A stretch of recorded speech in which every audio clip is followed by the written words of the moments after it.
Hello everybody, for today I bring the most important news in the world for me. The first is a document that Guardian and Global Witness revealed where almost 4 environment defenders was murdered every week in 2017. These killings are designed to silence and break the front lines of the struggle against corporate power, catastrophic climate change, and the unlimited extraction of the world's natural resource. The violent tactics aim to bypass local communities who live and livelihoods stand in the way of corporations looking to profit from exporting primary material for global market, whatever the human and environment cost. Even in Colombia, despite the historic peace agreement between the state and the left-wing FARC guerrilla, the social and arms conflict is intensifying. Also, I would like to talk about the order that the court gave to government to end the Amazon deforestation. They say, the court, that it's clear that despite numerous international commitments, regulation, and jurisprudence on the matter, that the Colombian state has not efficiently tackled the problem of deforestation in the Amazon. For this reason, the Colombian Supreme Court ordered the country's government to put its money where its mouth is and reduce the deforestation of Amazon deforestation to zero before 2020. Also, the court says that deforestation causes the emission of carbon dioxide into the atmosphere, producing the greenhouse effect, which transforms and fragments ecosystems and alters the water resource. Also, they demand the public involved in the creation and internet generation plan to completely stop deforestation by 2020. The court agreed with the plan's teeth and ordered the president, the environment and agriculture ministers, and local governments to create an international pact for the life of the Colombia Amazon. My third news is how tourism helps reconciliation in Colombia forming conflict zones. Tourism has become a tool for reconciliation in areas where violence has dropped after the mobilization of the FARC, Colombia's largest foremost guerrilla group.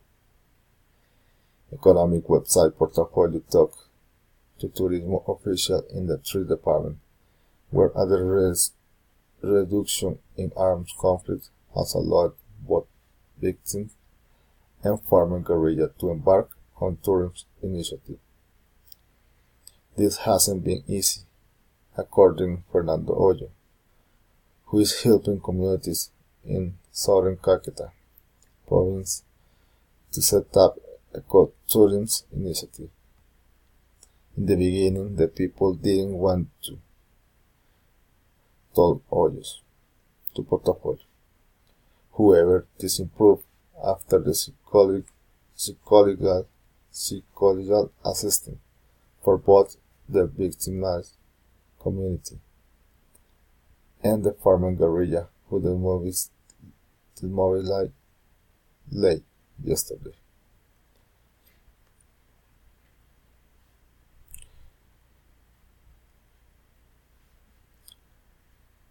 And my last news is poison Russian agents are with Skripal recovering rapidly, hospital says.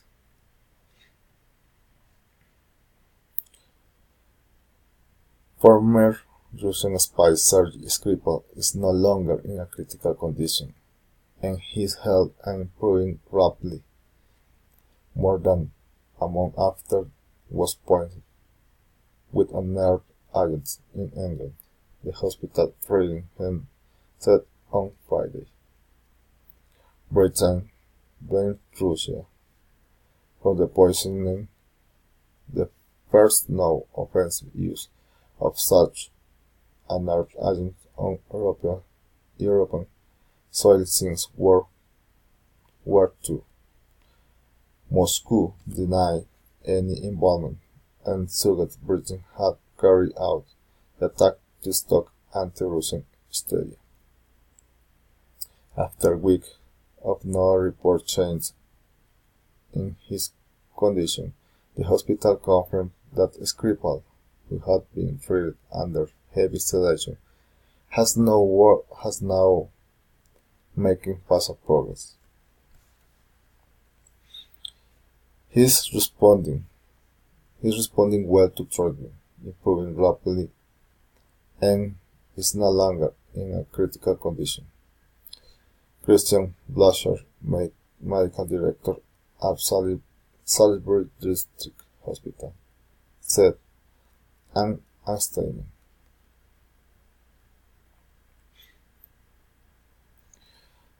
Prime Minister Theresa May said the Skripal was poisoned with Novichok, a deadly group of nerve agents developed by the Soviet military in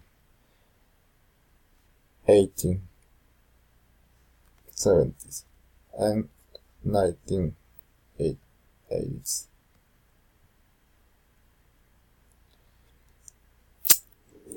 Well, I think that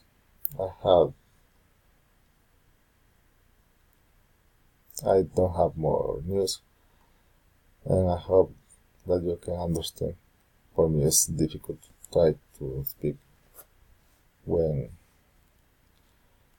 I'm being recorded. I apologize for that, and I hope that you can understand.